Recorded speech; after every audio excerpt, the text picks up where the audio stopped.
আসসালামু আলাইকুম ভিউয়ার্স। আজকে আপনাদের মাঝে আলোচনা করব সবরি কলা বা সাগর কলা নিয়ে। সবরি কলা, সাগর কলা প্রধানত আমরা অনেকেই জানি না কোন কোন স্থানে হয়, কোন কোন স্থানে হয় না।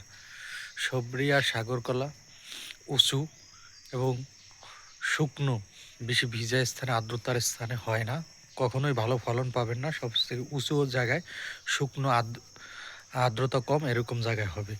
বিশেষ করে এই যে দেখতে পাচ্ছেন, এই সবরি গাছটি একই সাথে রোপণ করা, ওই নিচের সবরি গাছগুলো কলা গাছগুলো একই সাথে রোপণ করা। এখানটায় পানি জমে না দেখে গাছটা কত বড় হয়ে গেছে, অলরেডি কলা আসছে, আর নিচের গাছগুলো এখন সেই বাচ্চার মতো আছে। তো এই চাষে সবরি কলা আর সাগর কলা চাষে মূল প্রধানত আপনি যে বিষয়টা খেয়াল রাখবেন, আমার পিছনে দেখতে পাচ্ছেন কলা আসছে। আপনি যদি সঠিক সময়ে যদি কলা না আনতে পারেন, তাহলে আপনি কলার বাজার দর বা রেট ভালো পাবেন না, আর কোনো চাহিদা থাকবে না। এই যে দেখছেন, অফ সিজনে শীতের টাইমে কলা আসছে, একটি কাদির মূল্য প্রতি পোন 100 টাকা বা 80 টাকা হয়ে থাকে, একটা কলা 1 টাকা।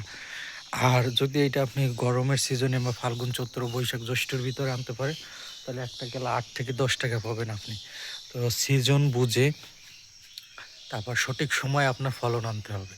যেরকম সবজি বলেন, যে কোনো ধরনের সবজি আইটেম আপনি সিজনের ঠিক টাইমেও তুলতে পারলে আপনি একটা চাহিদা আছে, দাম ভালো পাবেন। তো এই বিষয়ে গুরুত্ব দেবেন। আর এই দেখেন, এই যে এই কলা গাছটা, যেগুলো এখনো বড় আছে, এগুলা সঠিক পরিচর্যা করলে সঠিক সময়ে ফলন আনা যাবে। কিন্তু এগুলা দিয়ে আপনি এই সিজনটা ধরতে পারবেন না। বিশেষ করে উঁচু স্থান, যেখানে আর্দ্রতা কম, সেখানে সবরি কলা চাষ হয়। আর সবরি কলার প্রচুর চাহিদা, বাজারে প্রচুর চাহিদা রয়েছে। আপনারা একটু এই বিষয়ে গুরুত্ব দিলে ইনশাল্লাহ সবজি কলায় আপনারা লাভবান হবেন।